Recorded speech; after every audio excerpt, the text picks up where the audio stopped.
Welcome to the shooting show. This week it's our annual top 10, the creme de la creme of all the shows we've filmed over the last 12 months. Enjoy.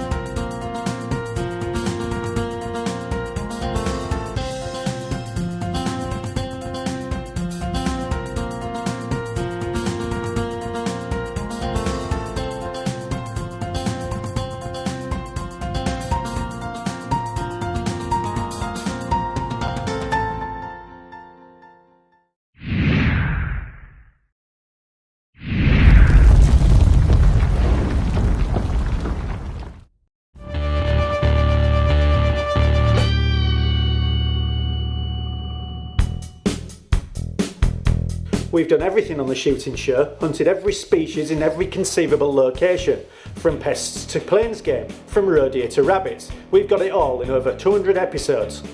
It's that time of year again when we compile the shooting show's top 10. 2 years ago it was won by Jeff Garrett, and last year by Davey Thomas shooting grouse over pointers. Who'll be the winner this year?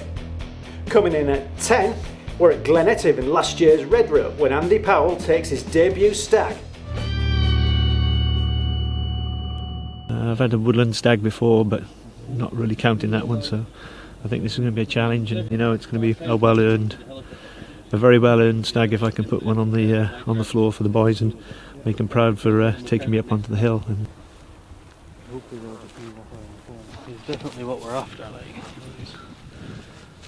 a big mature sort of brow switchy type thing. I couldn't really make it have a second brows or not, but it's quite a big head on him, like.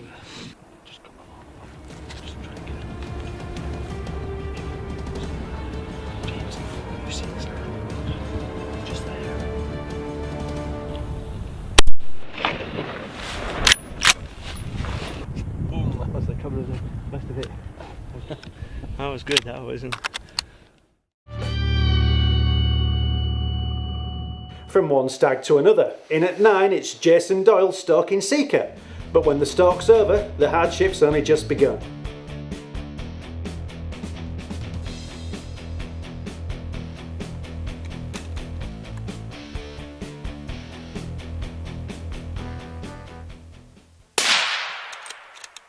We've come a few miles from the pickup and we need to get the stag back somehow. Obviously the cameraman can't help, so it's down to Jason to show us what he's made of. Come on, Jake. Starting to feel the weight a little bit now. It's my first carry of the season. And we have a good 4 kilometres from where we shot the stag to back to the car. So my legs are starting to feel it a little bit now.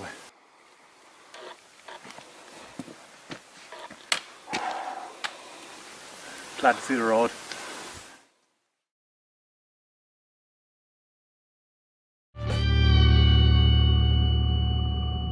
Next up, it's Mark Schoen taking the shooting show team out after a mixed bag of grouse and duck.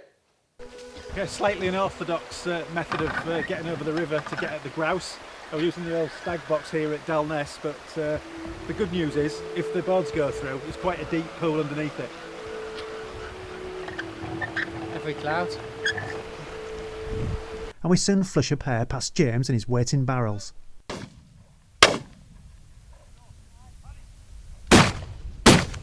Shot.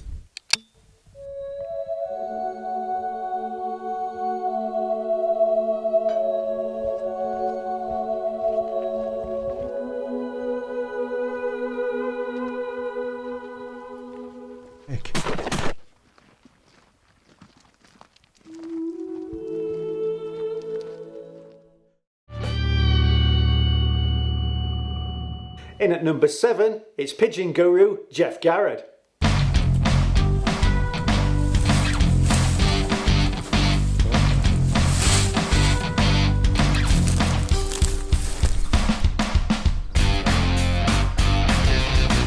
It is a constant battle with the pigeons, and if we don't do a bit of control on them, their numbers would build up to beyond anything that we could then control. And actually, we use flags, we use bangers, but there's nothing better than a man coming out in the field and and shooting for the day. Okay, come in here.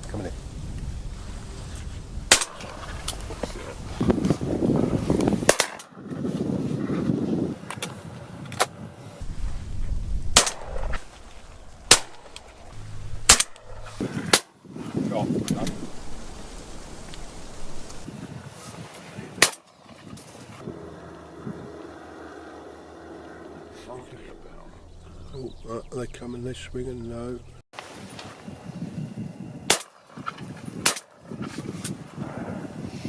The news is good. It's very good, actually. Yeah, the A team got 89 and the B team got 79. So honour has been restored. Yes, indeed. And we've kept the young bucks at bay. Yes. For now. For now.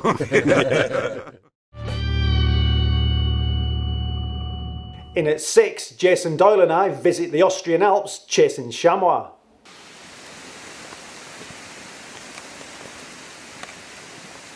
We've just climbed up for about 45 minutes or an hour. It's been a tough old climb up through the forestry, and we've come out on the hill on top. You can see this big bowl at the back of us here, and this is supposedly a really good area for chamois.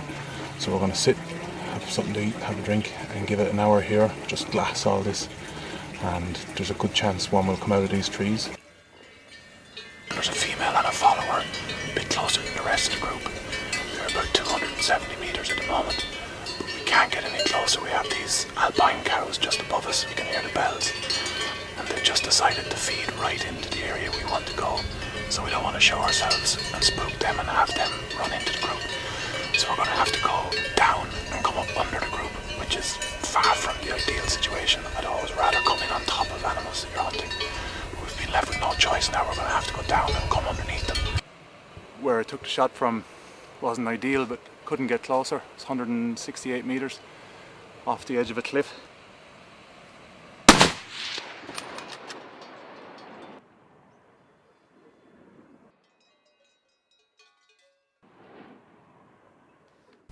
So Jason, wide man's hail. Wide man's thank.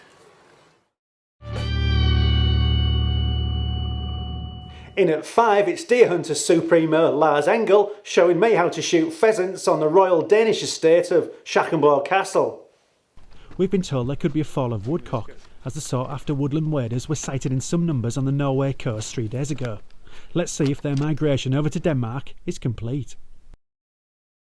The camera's barely set up by the time I get my first shot, and it's a woodcock. Clearly, they're in.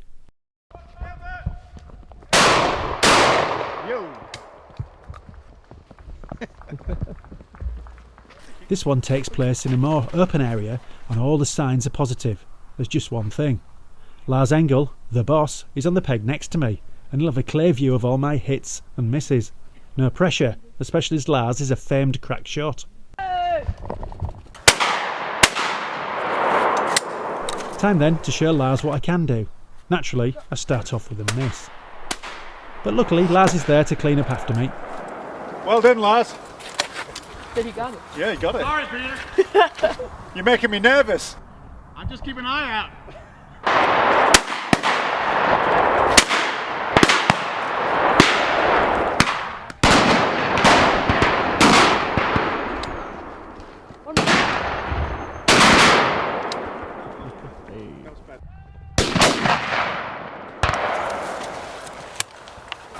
Whoa! Good shooting, Peter. Oh, but maybe we'll see if we can do it again. Yeah, absolutely, but the next time I'll beat you. You have to go practice. In at 4, it's foxing godfather Sir Robert Bucknell with an interesting slant on thermal imaging and shotgun sport. Right, we've got some Ely Alpha Max 42 gram BB this time. Let's see what happens with this one.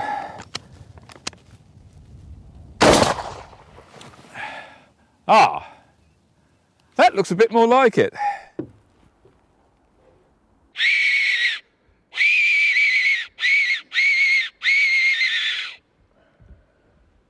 Well, the sight certainly behaved as hoped, has done very well, but foxes are one of the problems with filming. We're a bit of a bunch of grapes up on top there, and it's shuffling about, moving, and it's not quite so easy to draw foxes in. There we are, we're learning all the time. When you try a piece of kit a new way, and it takes a little while to get a feel of the best way of using it.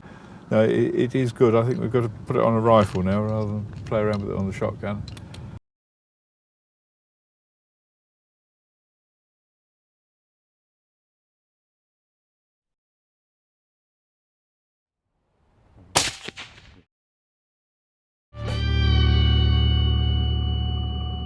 And now it's the countdown to the top 3, with Jason Doyle in 3rd place, hunting wild boar the French way.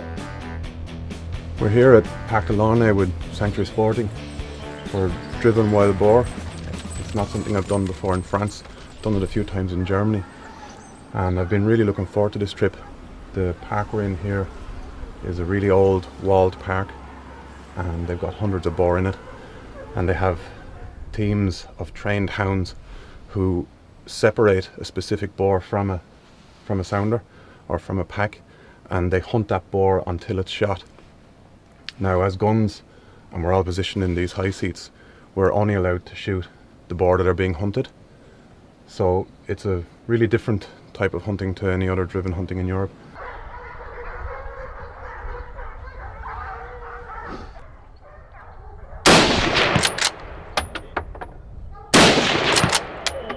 It runs on, but Jason is confident of the shot and it's hit well, which is confirmed by reviewing the footage.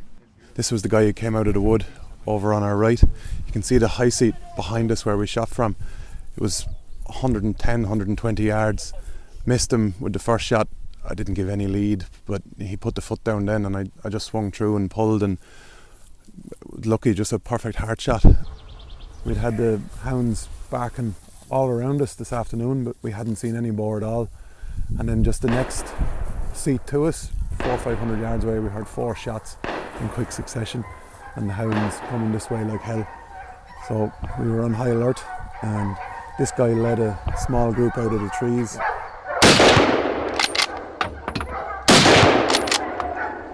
It's another runner, but Jason's confident that it won't be going far. I think so, yeah. If it got into the bushes, but it's just testament to how tough these boar are. He didn't react at all. It was as though I'd missed him. So I quickly stuck another shot in him, but he didn't go far. He'd only gone about 10 yards. But a great end to a great couple of days, and just really one of the most exciting hunts I've done.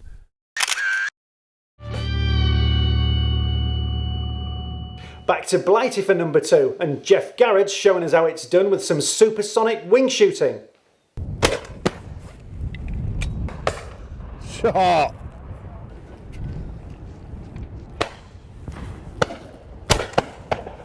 Oh!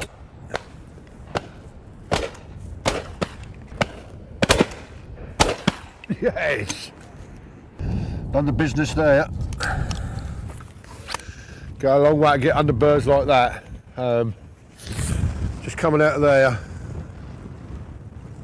just hitting that wind and just curling on that wind was just unbelievable. You know, you're killing birds 40, 50 yards, 60 yards up there, dropping 78 yards behind you. Unbelievable drive. Jason there, I see him kill 2 or 3 absolutely stompers up there. I thought you'd get the right and left, that's why I didn't. Oh mate, I killed, like I say, killed that one there, mate. To see that one there, took that one out there, mate. What a way to finish the drive. Yeah, perfect.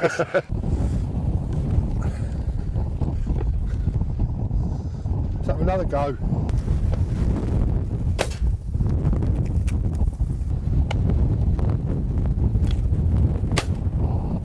Oh. Lost my hat twice, my earmuffs got blown off.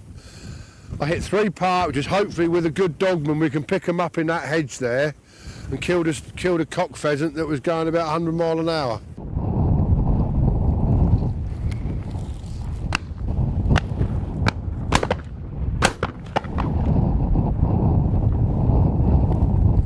Pleasure to be here, and those birds on that wind are brilliant shooting, and to be able to hit the odd one is making me very happy.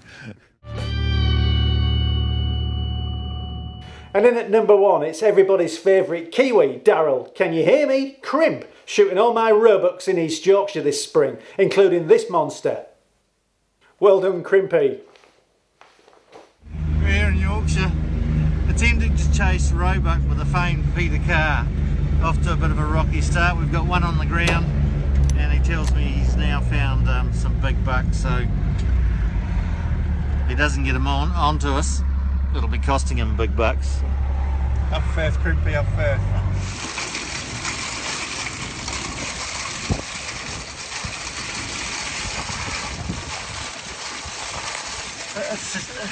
Can you hear me?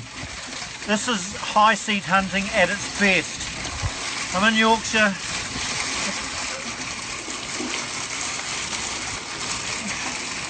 Seriously enjoying the weather, and this is how Peter Carr rolls. At last we see it.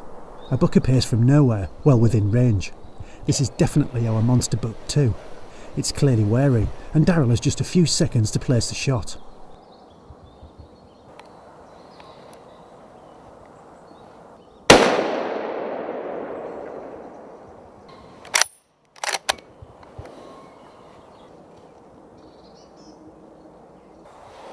Yeah! On stake, mate.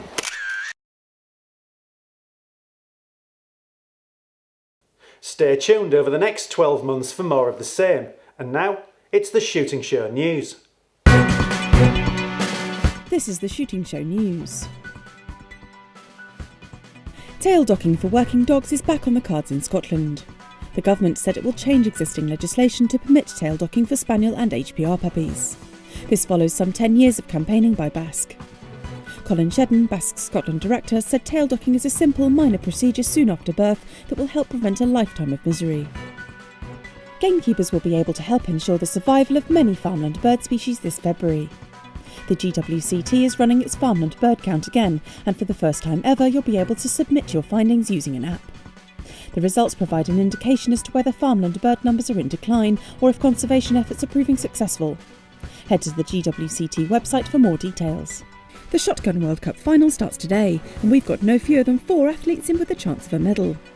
Amber Hill, Ed Ling, Ben Dwellin and Steve Scott have travelled to Rome for the invitation-only event that unites the best performers in the international events this year. Every one of them has already won a medal at the Olympics or at an ISSF World Cup event. For all the results, don't miss Clay Shooting magazine. And finally, ahead of a parliamentary debate on grouse shooting, you should sign a petition to protect grouse shooting in the UK. It's already had more than 10,000 signatures, which means a government response is due. But every signature counts as MPs prepare to discuss the prospect of licensing or banning grouse shooting. Head to the address on screen to sign it for yourself. That was the Shooting Show News.